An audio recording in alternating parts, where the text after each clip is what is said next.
Engel definiu a classe 2 como uma relação distal do primeiro molar inferior em relação ao primeiro molar superior. Uma classe 2 completa se caracteriza por uma diferença de 5 milímetros, ou seja, a cúspide mesovestibular do molar superior à frente do sulco vestibular do molar inferior. Vejam aqui nos pré-molares, como essa relação ela é de topo a topo, pelo menos, né? E o canino superior à frente em relação ao canino inferior, ou onde ele deveria ocluir, né? Que seria entre canino e pré-molar inferior.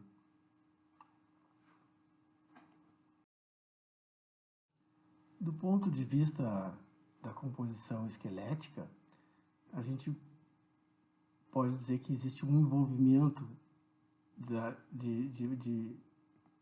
um envolvimento esquelético nessa maloclusão quando o ângulo ANB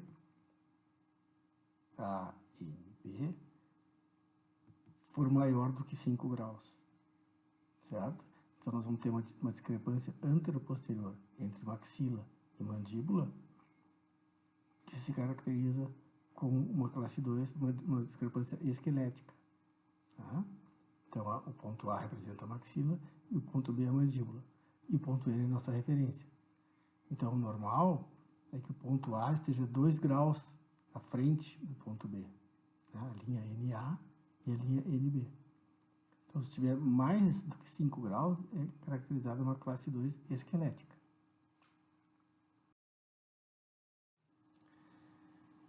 Em relação a esse paciente com portador de uma classe 2 que estará em crescimento, nós precisamos saber como é que acontece o crescimento sem tratamento. Né? Então aqui eu vou mostrar para vocês um menino do Burley no Grove Study, da Universidade de Toronto, no Canadá. Né? As crianças foram documentadas nas datas do aniversário da cidade de Burlington, durante o seu período de crescimento. Então esse menino foi avaliado aos 6, aos 9 e aos 12 anos. Vejam aqui como existe uma tendência de crescimento bem para frente, né? A resultante de crescimento da mandíbula para frente. Isso é favorável, uma vez que quanto mais a mandíbula vier para frente, mais fácil vai ser de eu tratar a classe 2, né? Ela vai vir mais do que a maxila. Vejam quanto veio a mandíbula para frente e como a maxila veio menos. No mesmo período, de 12 a 14 e de 14 a 16 anos, vejo que o crescimento foi mais ainda no sentido horizontal. Né? Então, se eu faço uma previsão de que o paciente vai ter um crescimento nessa direção, eu já posso dizer que vai ter um bom prognóstico para o tratamento da classe 2. Vejam aqui esse intervalo aqui de 10 anos, né? Dos 6 aos 16. Como a direção de crescimento teve uma componente anterior bem significativa. Tá? Então, esse seria um caso que, se eu fosse analisar lá os 6, poderia fazer uma previsão, um bom prognóstico de tratamento, pelas características que o paciente tem, morfológicas, né? Que nós vamos discutir daqui a pouco, imaginando que essa mandíbula vai ter uma projeção à frente que vai facilitar o tratamento da classe 2. Então, eu classifico esse menino como um crescimento horizontal.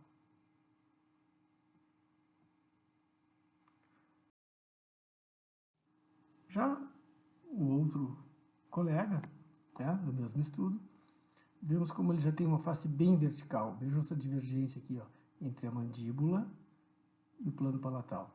O plano mandibular e o plano palatal. E a tendência da mandíbula de resultante de crescimento mais para baixo. Então, isso aqui é menos favorável, né? Se a mandíbula se desloca mais para baixo e menos para frente, o prognóstico para a redução da discrepância esquelética anteroposterior não é tão bom. Aqui, 12, 14, 16 anos. Tá? Ele até já foi um pouco mais para frente nesse período. Mas a resultante, ela é principalmente vertical. Né? Proporcionalmente, cresceu muito mais para baixo do que para frente. Essa resultante de crescimento foi para baixo, nos indicando que um paciente de crescimento vertical. Tá? Então, o prognóstico para utilizar o crescimento no tratamento de uma criança com classe 2, vertical, ele é menos favorável do que um paciente com crescimento horizontal.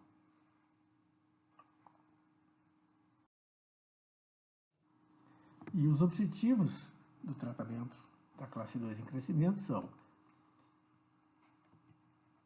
restringir o deslocamento maxilar, né? Enquanto a mandíbula cresce à frente, nós favorecemos o deslocamento da dentição mandibular para frente, certo?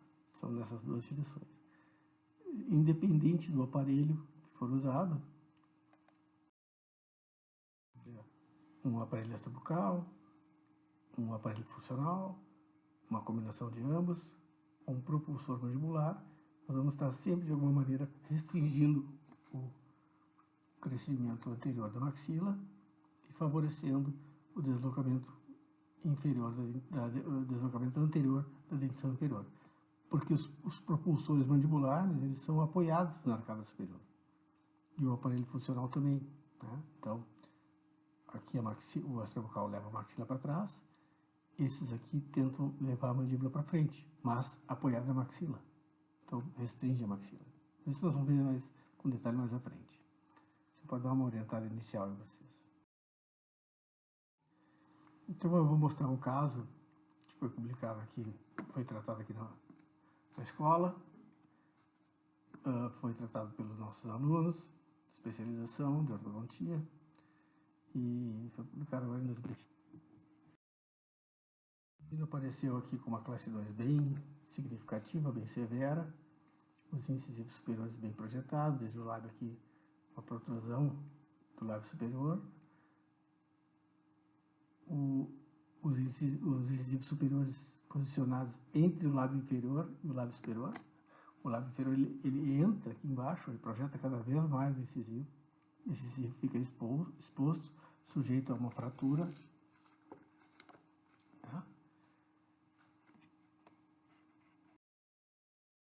Na vista intraoral é o que a gente vê, ó, uma classe 2 completa,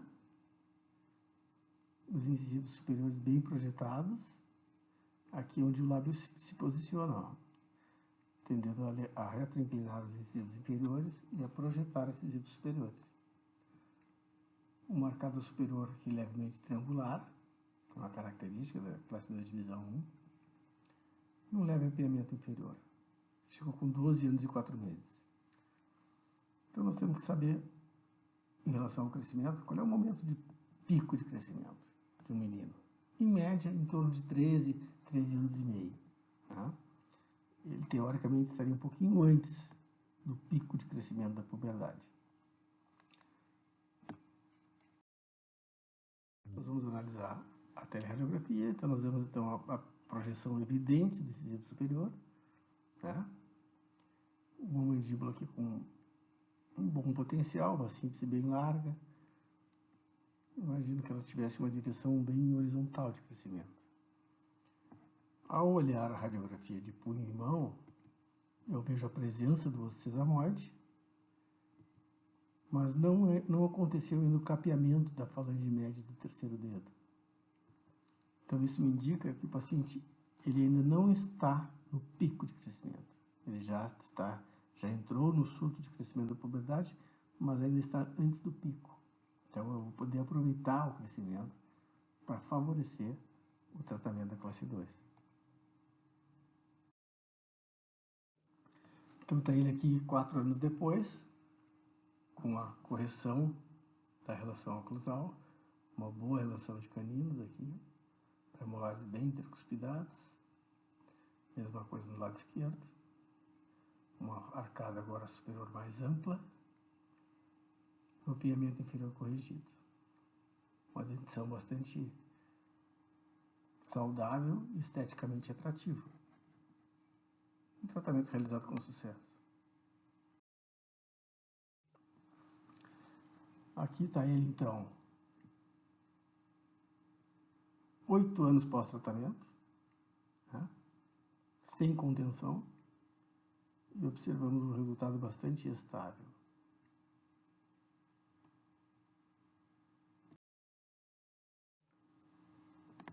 A radiografia inicial, aqui é uma intermediária, esse paciente usou um aparelho extrabucal, já inclinou esse molar superior para trás, inicialmente, para depois então serem retraídos os incisivos superiores. E ele aqui é o final, com uma boa relação entre os incisivos.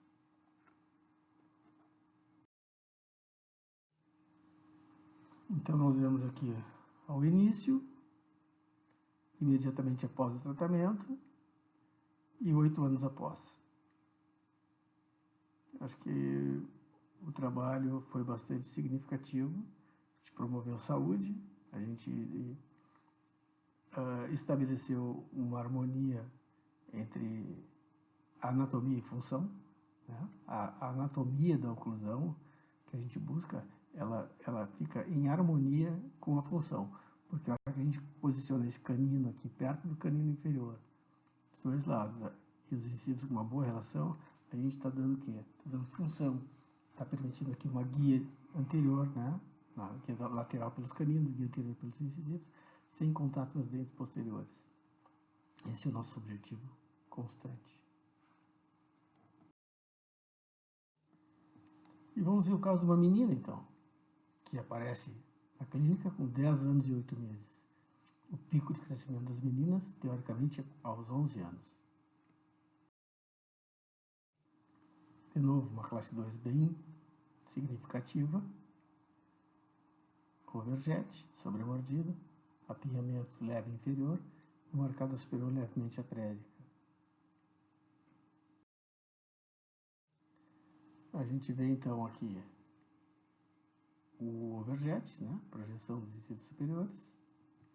E na avaliação da radiografia de mão e punho, nós vemos que já tem a presença do osso sesamoide e já está acontecendo o capeamento da falange média do terceiro dedo. Então essa menina ela está no pico de crescimento, que seria aos 11 anos. Então realmente a idade cronológica ela é compatível com a idade esquelética.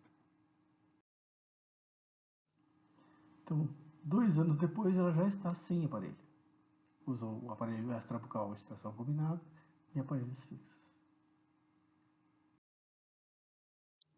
Está aqui ela no final do tratamento. Uma boa intercuspidação dos dentes posteriores. Novamente o canino superior e o canino inferior bem próximos aqui para proporcionar uma desoclusão imediata no movimento lateral da mandíbula. Mesma coisa do outro lado. Uma boa relação de intercuspidação. Uma arcada bem contornada e uma arcada superior bem ampla.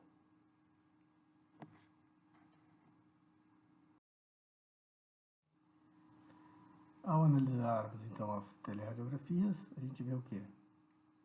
A correção dessa discrepância anteroposterior, né? Correção da relação molar. Vejo aqui como o incisivo superior, ó, ele interfere na posição do lábio inferior, fica um pouco invertido, certo? E uma vez retraído o incisivo superior, olha como fica mais harmônico. Tá?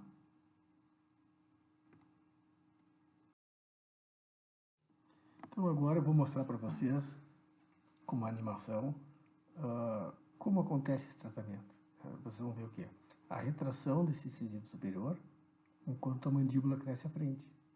Então, se no momento que eu estiver tratando houver bastante crescimento da mandíbula para frente, isso vai favorecer o tratamento, vai reduzir o tempo de tratamento e vai me permitir ter um resultado melhor. E aqui a gente vê então, ó, a hora que vou superpor a radiografia final, tá? Ó como retrai o incisivo superior e olha como a mandíbula vem à frente. Vamos tirar o mouse daqui. Lá vamos lá. A mandíbula quando se desloca para frente. Certo?